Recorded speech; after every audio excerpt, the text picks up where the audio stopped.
on the rugged frontier, where the sun carved its fire into the earth and survival was etched into every breath.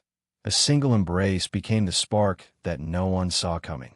A poor farmer, long dismissed by both his town and the neighboring tribe, carried nothing but calloused hands and a weary heart. Yet on that fateful evening, when the daughter of the tribe's chief stumbled in grief and fear, it was he who caught her, his arms offering shelter stronger than walls. In that moment, centuries of silence and distance between their people trembled, as if the land itself paused to witness the impossible.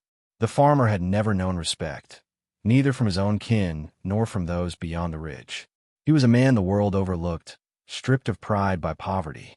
But the chief's daughter saw something more, an honesty in his gaze, a strength that did not come from gold or cattle, but from endurance. When their paths crossed, it was not by design, but by the unseen hand of fate. And when he embraced her, shielding her from the cruelty of a world divided, a truth surfaced that no prejudice could bury. At dawn, the tribe awoke to whispers that spread like wildfire. Eyes once sharp with suspicion softened as they saw the chief's daughter beside the farmer, her head held high, her voice carrying no shame. She spoke not of betrayal, but of trust, not of disgrace, but of dignity. And though her people had carried wounds of pride for generations, the sight of her standing with him forced them to question what they had always believed, that bloodlines defined worth, and division was destiny.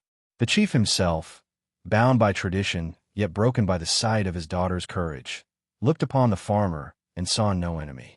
He saw the man who had given protection where none else dared, the man whose humility carried the weight of honor. For the first time, a door cracked open in walls built by centuries of fear and pride, and in that sliver of light, the possibility of unity began to grow. That single embrace did more than comfort a frightened heart. It shook the very ground where prejudice had stood unchallenged. The West was no stranger to battles fought with guns and blood, but this was different. This was a battle fought with compassion, with humanity, with a simple act of recognition that crossed the line between us and them. And as the sun rose higher that day, both the farmer and the tribe knew that nothing would ever be the same again. The day after the embrace, the town and the tribe awoke to a silence heavier than gunfire. For years, prejudice had been their shield, a wall of mistrust that defined every glance, every word, every step taken near the border that separated their lives. And yet, when the sun rose, people found themselves staring at what they could not deny. The farmer and the chief's daughter walking side by side. His clothes still bore the dust of his fields. Her presence carried the weight of her lineage, and together they looked like an answer to a question no one had dared to ask. The farmer's own people were stunned. They had always seen him as nothing more than a symbol of struggle, a man whose worth was measured by his poverty. Now, standing beside the chief's daughter, he appeared different, not wealthier, not stronger, but dignified in a way that words could not contain. Children who once laughed at his torn boots watched him with wide eyes, whispering that perhaps he was chosen for something greater than the soil he tilled. His neighbors, who had pitied him, now felt their pity dissolve into something closer to respect. Among the tribe, the reaction was no less conflicted. Warriors bristled, their pride stung by the sight of their chief's daughter linked to an outsider. Yet when they looked closer, they saw no shame in her face. She did not hide her choice, nor tremble beneath their stares. Instead, she stood with the steadiness of one who had found truth and refused to release it. Her courage made them question their own anger, for no dishonor could be found in her resolve. The daughter of the chief had embraced not only the farmer, but the possibility of change. The chief himself remained silent at first. His eyes carried decades of memory, of battles fought to defend his people and bitterness sown by betrayal. He weighed the centuries of prejudice against the sight of his daughter, her spirit unbroken, her gaze unafraid. In the farmer, he saw not an enemy armed with hate, but a man hardened by survival, softened by compassion. The old rules pressed against him, but the dawn seemed to whisper that perhaps it was time for new ones. That morning, when the farmer reached the edge of his field, he stopped to face those who gathered, both townsfolk and tribespeople alike. He did not speak of love or defiance. He simply offered food from his harvest, laying it down between them all. It was not much, corn, beans, and bread, but it was enough to break the silence. And in that act, the first stone of centuries-old walls began to crumble. What followed was not an instant unity, but a trembling step forward. The townsfolk hesitated, suspicious yet curious, while the tribe's warriors watched with wary eyes. Still, hunger is a language stronger than pride. Slowly, hands reached out, some from the town, some from the tribe, and took the food the farmer had placed. No words passed between them, yet the simple act of sharing began to whisper louder than prejudice ever had. The farmer's offering had become more than nourishment. It was a bridge. The chief's daughter spoke that day, her voice firm as steel and warm as fire. She reminded both sides of the years wasted in suspicion, the lives lost to pride, the children who had grown up believing that division was destiny. She declared that what they saw before them was not betrayal, but proof that humanity ran deeper than heritage. Her words were not long, but they carried the force of truth, and even the most hardened warriors could not dismiss the courage in her tone. The farmer, though humble, became the symbol of her vision. He did not raise his voice or deliver speeches, but his silence carried weight. He continued to offer his harvest, to share his labor, to stand unshaken when others doubted. In his quiet endurance, both people found something familiar, the reflection of their own struggles.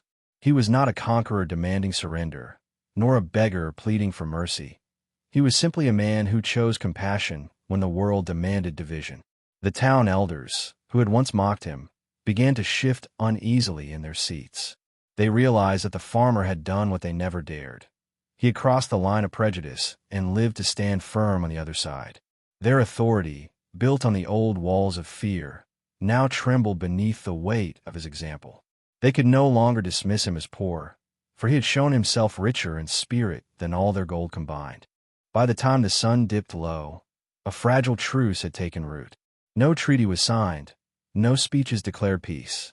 But the sight of a poor farmer standing beside the chief's daughter, his harvest feeding both their people, had done what centuries of conflict could not. It had planted a seed, and those seeds take time to grow. Everyone who walked away that night carried in their hearts the first stirring of a future they had never imagined. The days that followed were filled with tension, but also with curiosity. Both the town and the tribe waited, watching closely to see what would come of this fragile thread that had been woven between them. Some expected the bond to break under the weight of old wounds, but instead, it seemed to strengthen. Each morning, the farmer worked his fields as he always had, yet now he left a portion of his harvest at the border. Slowly, the tribe began to do the same. Meat from their hunts, hides from their craft, even herbs gathered from the hills. For the first time in memory, exchange replaced suspicion. Children were the first to cross the invisible line without hesitation. They ran toward each other with laughter, chasing in the dust, trading trinkets, and learning games once separated by tradition. Their innocence made the old grudges seem foolish, for they carried no memory of battles or insults, only the joy of new friendships. Parents watched with both fear and wonder, realizing that the next generation was already breaking barriers they themselves had once sworn to uphold. The chief's daughter often walked with the farmer into the fields, her presence both defiance and promise. She carried herself with the pride of her people, but also with the tenderness of one who believed in a future beyond divisions. Together, they were no longer just two souls crossing paths. They had become a symbol. To the tribe, they represented bravery. To the townsfolk, they revealed humility. And to both, they embodied the possibility of something greater than prejudice. But not all hearts were softened. Among the town's elders and some of the tribe's warriors, resentment lingered. Pride is not easily surrendered, and there were those who whispered that the farmer's embrace of the chief's daughter was an insult to tradition, a crack in the very foundation of their way of life. They feared that unity would mean the loss of power, that acceptance would erase their authority. And so, as hope grew, so did resistance, hidden like embers waiting for the wind.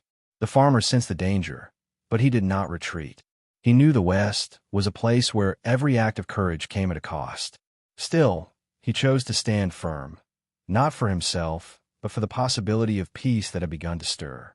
With each sunrise, he tilled the soil not only for food, but for a future where both town and tribe could share in its bounty. And those shadows gathered. The light of change was already too bright to ignore. The turning point came during a season of drought, when the earth cracked beneath the weight of the sun, and the rivers shrank into narrow veins of dust. Hunger, once a distant threat, returned with a vengeance, pressing against both the town and the tribe with equal cruelty. The old divisions, sharpened by hardship, might have reignited into hostility. But this time, the memory of the farmer's embrace and the shared harvest lingered in every heart. When the tribe came to the edge of the town seeking water, the townsfolk hesitated. The past whispered caution, reminding them of battles fought for far less. Yet before fear could harden into refusal, the farmer stepped forward. He filled buckets from his well, his arms trembling under their weight, and set them down between the two groups. His action broke the silence. Slowly, others followed, women carrying jars, children dragging pails, until the ground between them was filled with water offered freely. The chief himself, humbled by the sight, lifted his hand in blessing. For decades, his people had carried resentment like armor, but now he saw that survival demanded something greater than pride. He turned to his warriors and commanded them to share their stores of dried meat and wild herbs, offering them to the townsfolk in return. The exchange was not calculated. It was natural, a recognition that unity was stronger than division in the face of the land's merciless hand. The farmer stood quietly at the center, his clothes soaked with sweat, his back bent from the weight of labor, yet his presence radiant with dignity. He had not spoken grand words, nor demanded recognition, but his actions carried the weight of centuries. In a single moment, he had transformed a drought into a covenant, proving that even the harshest trial could become the soil for peace. From that day, the town and the tribe began to gather not as rivals, but as neighbors. Fires were lit where both sides sat together, sharing stories, food, and hope. And though old wounds still lingered, something greater had begun to take root: trust. For the first time in living memory, the wall of prejudice was no longer unshakable, and all of it traced back to a poor farmer, a chief's daughter, and an embrace that dared to defy history. The drought dragged on, testing the fragile bond that had begun to grow between the town and the tribe. Yet instead of fracturing, the alliance deepened. Side by side, they dug trenches to guide what little water remained. They hunted together across dry plains, and they shared the labor of survival. The poor farmer worked at the heart of it all, his hands blistered from the plow, his back bent under the strain, but his resolve unbroken. What he had once done for the chief's daughter, he now did for two peoples, binding them not with speeches, but with sweat and sacrifice. Children no longer played in divided groups. They roamed freely between camps and homes, carrying languages, songs, and games from one side to the other. What had begun as laughter in the dust grew into lessons exchanged around fires. Tribal children learning the ways of farming, townsfolk children learning the wisdom of the hunt. The next generation, unburdened by old hatreds, began to live as if the centuries of prejudice had never existed. Their innocence was not only hope, it was the promise of a future no elder could undo. The chief's daughter became a bridge, walking with dignity into both worlds. When she stood with her people, she spoke of the farmer's strength and humility. When she sat with the townsfolk, she carried the weight of her people's honor. Her courage gave voice to what many felt but feared to say, that unity was no longer a dream, but a reality shaping itself before their eyes. With every step she took, she erased the invisible line that had once separated them. Still, there were moments of resistance.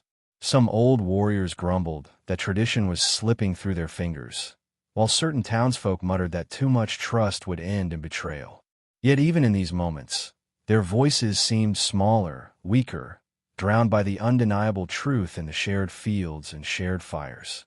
The farmer's quiet presence stood as a rebuke to their doubts.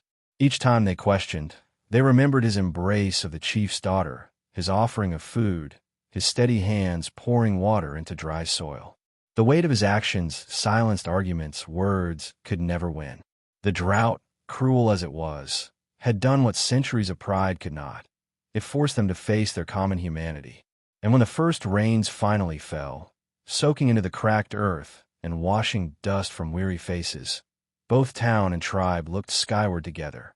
The storm was not only water for their crops, it was the sign that their unity had endured the harshest test. The celebration that followed the rain was unlike anything either side had known. Fires burned bright across the plains, and for the first time, the town and the tribe gathered in one circle. Meat roasted on open flames, bread was broken and passed from hand to hand, and songs rose into the night air, a blend of melodies that had once been kept apart. The sound was not just music, it was history unraveling, prejudice dissolving into harmony. And at the center of it all stood the poor farmer, humbled by the joy his simple acts had ignited. The chief, moved beyond words, rose before the people. He spoke of the long years his tribe had carried distrust, and how those years had stolen more from them than any enemy ever could. He turned to the farmer and declared him a man of honor, not because of wealth or heritage, but because of his unshakable heart. His people listened in silence, then raised their voices in agreement, acknowledging that centuries of division had ended in the hands of a man they once dismissed as unworthy. The townsfolk, too, found themselves transformed. They looked at the farmer with new eyes, realizing that their scorn had blinded them to the greatness in their midst. Where once they had seen torn boots and rough hands, they now saw the courage that had bridged a chasm of centuries. Mothers whispered to their children to remember this day, to carry forward the lesson that no man's worth can be judged by his poverty. Fathers, humbled, nodded with solemn respect, knowing the truth would echo long after they were gone. The chief's daughter, her hand resting gently in the farmer's, looked out at the circle of faces lit by firelight. She knew the risks they had taken, the doubts they had endured, and the strength it had demanded. Yet in this moment, she saw only hope, a hope rooted not in fragile promises, but in shared struggle and shared survival. Her courage had sparked change, but it was the farmer's humility that had sustained it, proving that love and dignity could rewrite even the harshest legacy. As the night wore on, the fires burned low, but no one left the circle. For the first time in living memory, town and tribe sat as one people. The prejudice that had endured for centuries lay broken, not by war or conquest, but by a single embrace, a shared harvest, and the quiet resolve of a poor farmer who refused to let compassion be silenced. The morning after the celebration, the land itself seemed different. The air carried a freshness that went beyond the falling rain, as though the earth had been reborn along with its people. Farmers and warriors worked side by side in the fields, guiding the water into furrows, their hands stained with the same soil. The barrier that once divided them had dissolved into dust, replaced by the bond of shared labor. And in every movement, in every glance, the memory of prejudice began to fade, replaced by the first fragile threads of trust.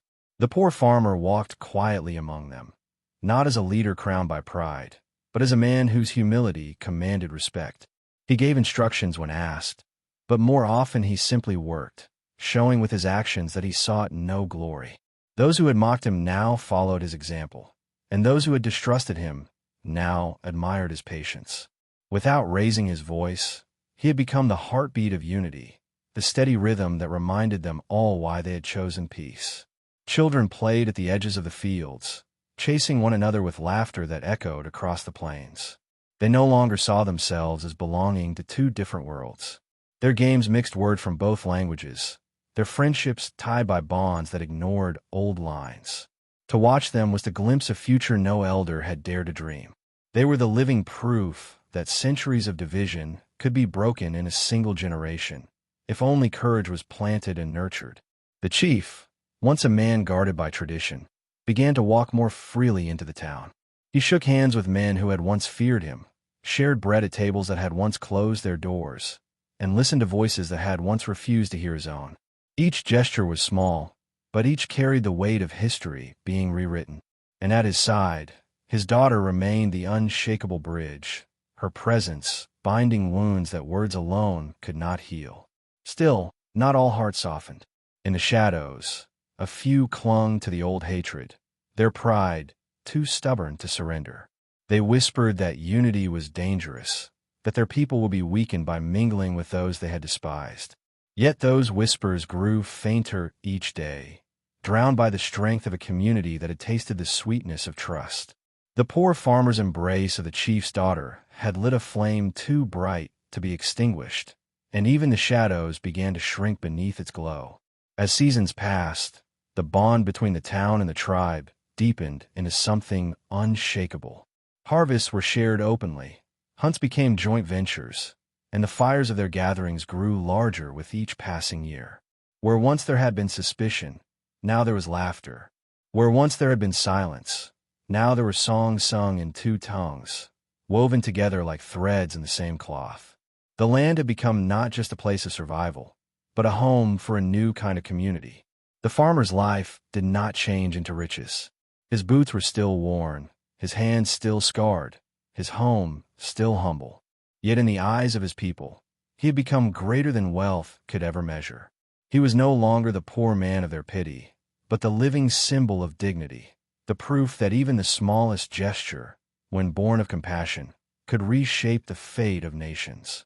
His poverty had been their excuse for scorn, but now it was the very thing that made his triumph undeniable.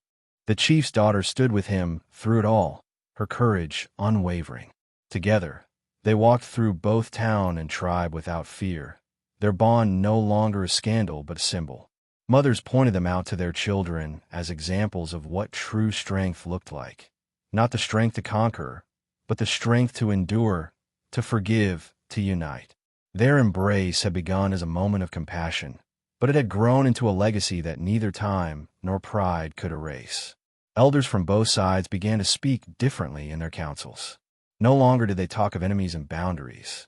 Instead, they spoke of shared paths, of common destiny, of the need to protect what they had built together. The poor farmer, though he never claimed a seat among them, was always spoken of with reverence. His name carried like a prayer into every decision. For they all knew that without him, none of this would have been possible.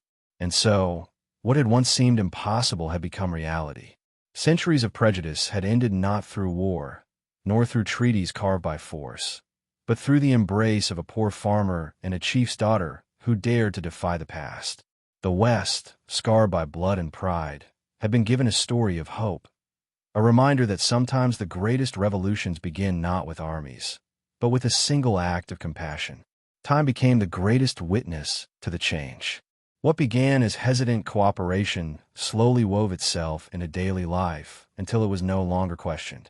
The marketplace in town, once closed to tribal hands, now bustled with the exchange of goods. Baskets of herbs and leatherwork from the tribe sat beside sacks of flour and tools from the townsfolk. Voices rose in barter, in laughter, in the easy rhythm of neighbors no longer divided by suspicion. What had once seemed unthinkable now felt as natural as breathing. The farmer, though still humble in his ways, became a figure whose presence steadied both sides. He did not seek recognition, yet people sought him. When disputes arose, his calm silence carried more weight than arguments. When storms threatened crops, his determination became the spark that rallied them to work together. His poverty had once been a reason for scorn, but now it was seen as proof that greatness could come from the simplest of lives. He was not honored because of what he owned, but because of what he gave. The chief's daughter, too, grew into a role larger than herself. She spoke often to gatherings of both peoples, reminding them that unity was not weakness but strength. Her words were carried on the wind like seeds, planting new ways of thinking in the minds of the young. Together with the farmer, she became a symbol of courage that reached far beyond their home. Travelers spoke of them in distant towns, telling the story of how love and compassion had ended generations of hate. Yet, even in unity, the scars of the past lingered. There were moments when tempers flared, when old grudges surfaced in careless words. But each time, the community returned to the example set by the farmer and the chief's daughter. Their lives became the compass, reminding everyone that while prejudice could resurface, it could never endure if met with patience and dignity. And slowly, even the most stubborn hearts softened, worn down by the undeniable truth that peace was better than pride. By the time the fields flourished again, heavy with grain, The town and the tribe no longer spoke of themselves as two. They worked as one, celebrated as one, and dreamed as one. And though the West still carried its hardships, they had forged something rare and unbreakable, a unity born not from treaties or conquest, but from compassion strong enough to rewrite history. Years later, the story of the poor farmer and the chief's daughter had become legend. Around fires and in schools, children recited how a single embrace had silenced centuries of prejudice. Their tale was told not as a fantasy, but as a truth that shaped the land they now called home. For those children, it was not just a story of the past. It was the foundation of the world they lived in, where neighbors shared burdens and old walls no longer stood. The farmer grew older, his hair turning silver, his hands slowing, but never idle. He continued to work his fields, guided by the same quiet humility that had defined his life. He never claimed the title of leader, yet every heart knew he had been one. His strength was not in commanding, but in showing that compassion could endure longer than any prejudice. He had lived as the poorest among them, but he died as the richest, not in coin, but in the legacy of unity. The chief's daughter remained at his side until the end. Together, they raised children who belonged not to one people or the other, but to both, a living embodiment of the peace they had built. When their children grew, they carried the same fire in their hearts, ensuring that the bridge their parents had built would never crumble. Their family became a living reminder that the future belonged not to those who clung to division, but to those who embraced what lay beyond it. When the farmer passed, the town and the tribe gathered together on the hill overlooking his fields. They laid him to rest beneath the wide western sky, the soil rich from years of his labor, and the people united by the lessons he had lived. Songs rose in two languages, prayers intertwined, and the silence that followed was not of sorrow alone, but of gratitude. His life had proven that one act of compassion could echo across generations. And so the story lived on, carried by travelers, whispered by winds, and etched into the hearts of those who came after. The poor farmer who once embraced the chief's daughter had done more than feed the hungry or bridge a divide. He had ended centuries of prejudice with nothing but humility, love, and courage. The West remembered many tales of guns and gold, but this one outlasted them all, for it spoke of a truth too powerful to be forgotten, that compassion is stronger than pride, and love greater than hate. The story of the poor farmer and the chief's daughter teaches us that true revolutions are not born in violence or conquest, but in small acts of courage that ripple outward to change the course of history. A single embrace, offered in compassion rather than fear, tore down walls that centuries of bitterness had built. It showed that sometimes the power to transform a community lies not in the hands of leaders or warriors, but in the humble choices of those who refuse to let prejudice define them. What once divided town and tribe became the very foundation of their unity. Through droughts, labor, and celebration, they discovered that strength is not found in separation, but in shared struggle. The farmer, once shamed for his poverty, became proof that dignity is not measured by wealth, but by the willingness to give. The chief's daughter, once bound by tradition, became the voice of courage that gave others permission to believe in a different future. Together, they carved a truth that neither time nor envy could erase. This tale is more than a story of the Old West. It is a mirror held to our own lives. How often do we cling to pride, to fear, to prejudice that blinds us from seeing the humanity in others? How often do we miss the chance to embrace what is different, not as a threat, but as the key to building something greater? The farmer and the chief's daughter remind us that compassion is not weakness, but the greatest form of strength. It can end centuries of hatred with the gentleness of a single act. Their legacy lives on because it challenges us to act differently. It calls us to look beyond appearances, beyond the walls of division we inherit, and to ask ourselves, what bridges could we build if we dared to embrace those we have been taught to mistrust? Their story whispers that unity is possible, not through force, but through love, the kind of love that humbles the proud and lifts the forgotten. If this story touched you, let it inspire reflection and conversation. Share your thoughts in the comments. Tell us what lesson you carry from it. And keep this flame alive by joining our community here. Subscribe to the channel and like this video so more people can hear stories that awaken the heart and remind us that even in the harshest of times, compassion can rewrite destiny.